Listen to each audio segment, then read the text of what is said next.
Dan ketiga kita bisa ngecek ini Pak, rek setirnya. Oh, rek setir ya? Nah, kita bisa memegang kondisi rek setirnya dan ini ada sedikit ketukan. Nah, ketukannya ini dari sisi dalam. Sisi kanan kiri kita juga bisa ngecek atas bawah. Oh. Itu tujuannya buat ngecek ball joinnya ini. Oh, ball join ya? Ini ball joinnya Pak. Iya. Ini apabila dia oblat, nah ini kan kita bisa ngecek ya.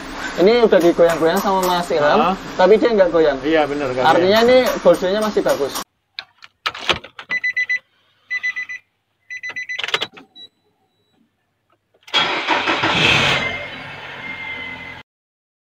Sobat Otomotif dan AHPedia, sebelum kita lanjutkan video ini, jangan lupa subscribe ya, agar tidak ketinggalan tips, tutorial, dan konsultasi tanya jawab terbaru dari AHPedia. Nah, saya nggak lihat Mas Hardi nih kawan-kawan, Sobat AHPedia. Mas Hardi di mana nih? Mas Hardi di mana? Di kolong makanya Pak. Wah, saya tak cari kolong dulu dah. Assalamualaikum Mas Hardi. Masya Allah. Waalaikumsalam warahmatullahi wabarakatuh. Ya Pak Taufik dan juga sobat AHPedia.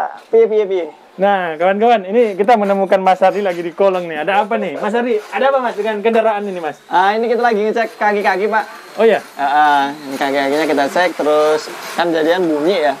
Nah kita cek satu-satu mulai dari sisi bagian bawah. Ya. Sama sisi bagian atas nanti. Kalau untuk saat ini kita ngecek sisi bagian bawah, itu mulai dari kondisi bushing member, terus dia punya bushing lower arm. Lower arm ya? Ya. Kemudian ada rek setir juga. Tapi ini kita lagi coba kencang-kencangin dulu bautnya untuk memastikan nggak ada baut yang kendor. Mas Hardi, bisa dijelasin nggak sih yang mana sih bushing member itu yang mana Mas? Oh iya. Jadi gini Pak Taufik, untuk ini mobilnya Grand Divina ya, tapi kebanyakan mirip-mirip. Mirip sedan ya? Jadi sedan dan juga mobil-mobil lainnya tuh mirip-mirip. Dia memiliki member, pasti dia memiliki member. Kemudian di antara member itu ada bushing. Nah yang dinamakan member tuh ini Pak. Oh. Ini member itu besi.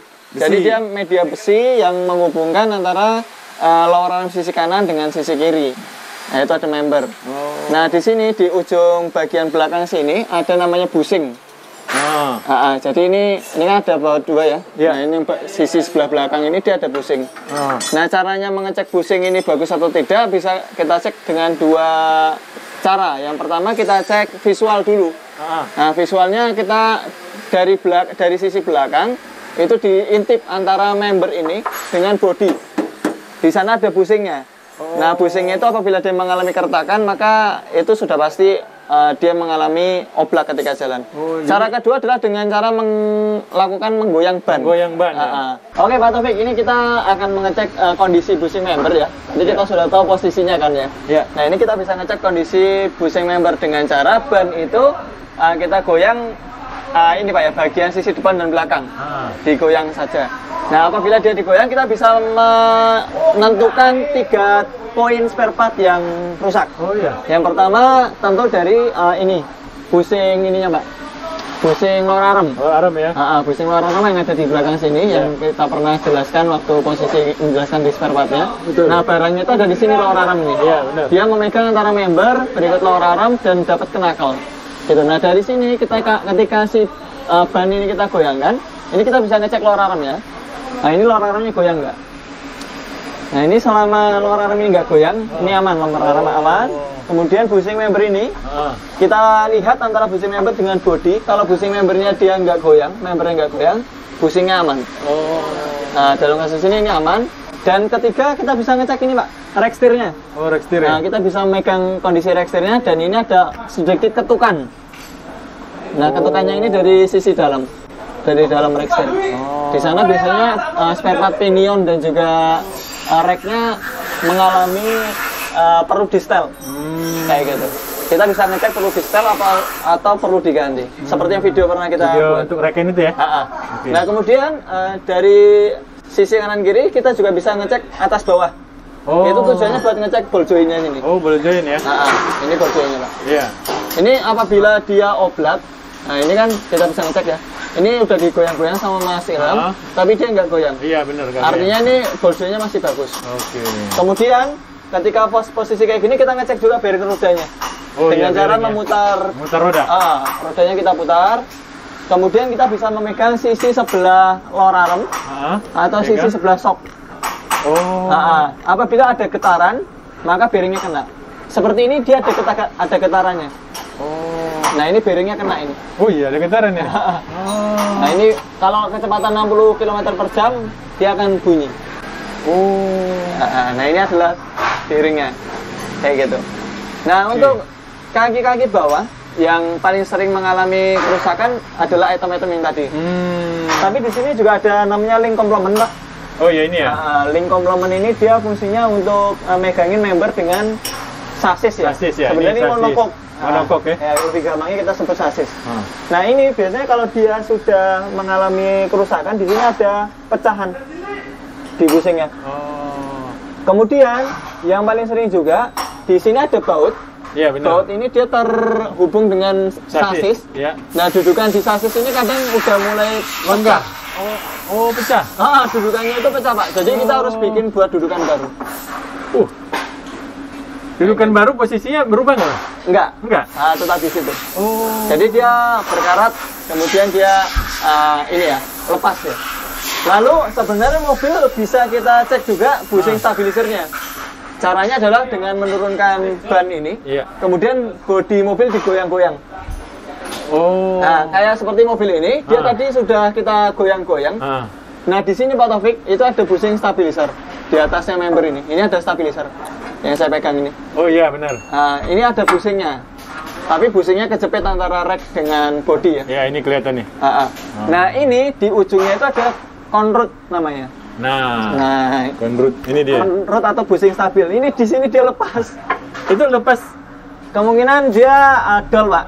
Oh, baut itu ya? Karena nggak terpantau. Ini kan bautnya kan ini ya, ulirnya udah. Iya benar, ya. benar. Dan udah berkarat juga. Iya. Artinya dia udah memakan tempo yang lama, sehingga mengakibatkan dia bunyi. Kemudian mengakibatkan juga untuk ulirnya ini menjadi aus. Nah kalau udah kayak gini kita harus ganti spare part conrod ya. Nah itu pas kayak gini kelihatannya udah copot nih Mas. Jadi nggak ada rasa. Pasti bunyi Pak. Bunyi kan? Pasti bunyi. Dan ini pasti akan terdengar sangat kasar sekali. Kasar ya. Makanya pelanggan kita ini mencari tahu apa sih sebenarnya yang menyebabkan bunyi. Ternyata kita cek goyang-goyang tadi. Pertama yang teridentifikasi adalah conrodnya ini atau link stabilisernya ini dia lepas sehingga menimbulkan bunyi. Terus kita coba cek di bawah. Ternyata di bawah untuk busing member, busing lower arm dan bodinya masih bagus. Hanya saja reksirnya agak kocak sedikit. Dikarenakan memang dia reksir bisa kocak karena ini apa ya? Dia bersinggungan langsung dengan roda ya, penakal yang ada di sini. Kayak gitu. Nah ini sih sebenarnya masih toleransi, nggak perlu di setel nggak apa-apa, masih bisa di sporing. Sporing aja ya? Ya. Baik. Oke, ini yang untuk yang sisi bawah Pak. Kita akan coba cek di yang di sisi sebelah atas. Oke.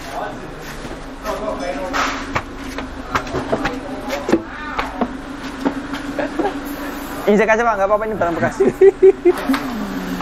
Nah. Wis Am, tugas selesai Am. Nah. Oke Pak. Ya. Ini adalah sisi sebelah atas. Nah sisi sebelah atas itu adalah sok berikut dengan support soknya yang ada di atas sana. Ya. Tapi perlu kita ketahui bahwasanya di dalam sok ini juga ada bearingnya. Kenapa harus ada bearing? Karena ketika sok ini terpasang dia mendapatkan tekanan dari per. Betul. Berikut dengan dari bodi. Iya. Sehingga ketika dia belok, ini sok ini pasti akan ikut menyesuaikan mutar ya. Iya benar. Sehingga harus ada bearing di sana. Nah bearingnya itu ada di bawah support sok, kemudian ada di atasnya per ini. Seperti itu. Nah, yang perlu jadi catatan di sini, ketika kita melakukan pembongkaran, kita perhatikan biasanya di baut kenakel ini ada kenakel Pak. Di baut ini dia ada dua baut. Yang baut ini adalah satu diantaranya adalah baut chamber. Ya. Dia fungsinya adalah untuk mengukur sudut. Mungkin Pak Taufik juga pernah. Iya pernah kita bahas ya masalah chamber. Chamber ini. Nah ini apabila kita membuka ini maka sebelumnya harus ditandain dulu. Karena kalau kita nggak punya alat boring, ini harus ditandain dulu.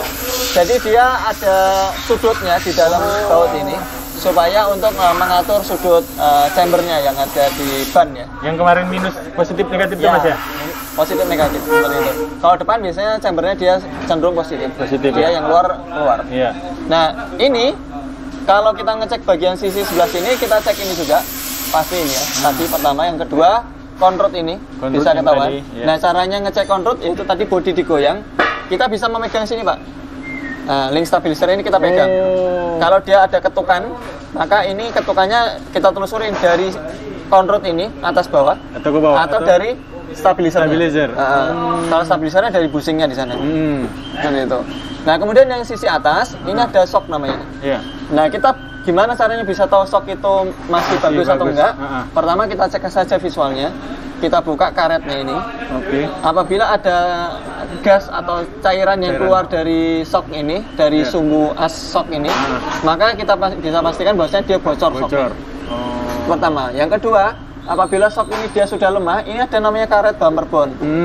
Karet bumper bond ini dia fungsinya sebagai stopper ya, stopper permainan si shock ini di as tengah ini. Apabila dia ini sudah pecah, sudah melorot turun ke bawah, berarti shock ini sudah lemah. Karena dia sudah tidak mampu menahan ini ya, bodi yang turun yang ditahan oleh per ini. Jadi kalau posisi normal dia di situ, Mas? Ya, posisi normal ini dia ngegantung. Kalau dia sudah nggak normal atau sudah pecah turun ke bawah, maka shock ini dia lemah. Oh iya, betul. Shock lemah atau shock mati. Caranya ngecek seperti itu. Dari visual bisa kelihatan langsung ya? Bisa kelihatan langsung. Ketika kita ngelihat ngolong di sini, ininya dia turun ke bawah, maka shock mengalami masalah. Untuk ini shock masih dalam kondisi bagus. Ya. Kemudian kita bisa ngecek bearingnya. Cara ngecek bearingnya adalah si setir ini kita belokkan ke kanan atau ke kiri. Oke. Kemudian kita pegang pernya ini, Pak. Oh, pernya. Apabila di pernya ini terdengar suara deng deng deng deng deng kayak gitu, maka bearingnya dia mengalami paling enggak kering atau bearingnya aus. Kalau kering atau bearingnya aus, itu coba langkah pertama kita lumasin dulu. Kalau dilumasin masih aman, nggak perlu diganti. Tapi kalau udah dilumasin dia masih tetap bunyi, maka kita harus ganti. Kayak gitu. Di atasnya lagi. Iya, di atasnya lagi. Nah ini support shock. Sama, kita bisa ngeceknya dengan visual, Pak. Dengan visual seperti ini, dia selama tidak ada pecahan, maka dia masih aman. Atau dengan cara yang lebih mudah lagi, ketika kita mengecek support shock sebelah kiri, maka kita belokkan saja setirnya ke kiri full, maka dia akan mengangkat di sini. Oke, itu pernah kita bahas di mobil Evalia, Mas. Evalia, betul. Kalau dia mengangkat kemudian dia pecah, maka harus diganti. Itu menimbulkan bunyi juga. Nah, untuk mobil ini, seperti kita sudah cek bersama bahwasanya busing member bagus, lower arm bagus, rack steer bunyi sedikit tapi dia tidak begitu terasa mungkin ya kalau ketika dia diajak berkendara. Kemudian ring stabilizer bermasalah karena sebelah kanan tadi dia lepas. Lepas ya. Kemudian untuk busing stabilizernya masih bagus. Nah, kenapa konrod itu tadi dia bisa seperti itu? Karena hasil pemantauan dari kami dia barangnya tidak orisinal. Ya mungkin kalau nggak orisinal tentunya usia akan lebih cepat ya. Tergantung ini juga sih, tergantung barangnya. Tapi biasanya akan lebih cepat mengalami aus. Seperti itu. Oke. Nah, Mas Ardi, kalau mobil ini pas posisi akan disporing, itu ketahuan nggak sih masalah-masalahnya tadi itu? Iya, ketika disporing pasti ketahuan, Pak. Pasti teman-teman sporing akan melakukan hal yang sama seperti kita lakukan tadi. Cara mengeceknya itu adalah pasti ban itu akan diangkat, kemudian ban tersebut akan digoyang-goyang, baik digoyang-goyang samping atau atas bawah. Gitu. Tujuannya kalau samping untuk mengetahui kondisi rack steer dan juga busing-busing yang ada di bawahnya. Kemudian kalau atas bawah itu ball joint dan bearing dan sebagainya tadi gitu. Biasanya teman-teman sporing itu kalau misalnya dia nggak spek saja, maka disarankan untuk penggantian spare part terlebih dahulu baru disporing. Karena intinya sporing itu adalah finishing dan juga untuk mensenterkan ban belakang dan juga ban depan. Oke, baik. Kayak gitu Pak Taufik. Apabila itu belum diganti, biasanya teman-teman sporing akan mengatakan bisa disporing tapi tidak akan maksimal. Iya. Dan mungkin beberapa teman-teman sporing akan cenderung menolak. Iya, menolak. Karena yang pasti setelah setelah disporing tidak akan bisa. Iya benar, tidak maksimal ya. Iya benar. Oke Mas Ardi, terima kasih totalitas sudah mengolong dan ternyata tadi kita temukan Mas Ardi di bawah dan kita tahu banyak tentang mana itu member, bising member ya. Baik, terima kasih Mas Ardi. Sama-sama. Terima kasih sudah kotor-kotor tangannya. Emang harus gitu Pak, di bengkel. Tips dan informasinya mudah-mudahan bermanfaat. Ya, oke. Terima kasih. Assalamualaikum warahmatullahi wabarakatuh. Waalaikumsalam warahmatullahi wabarakatuh.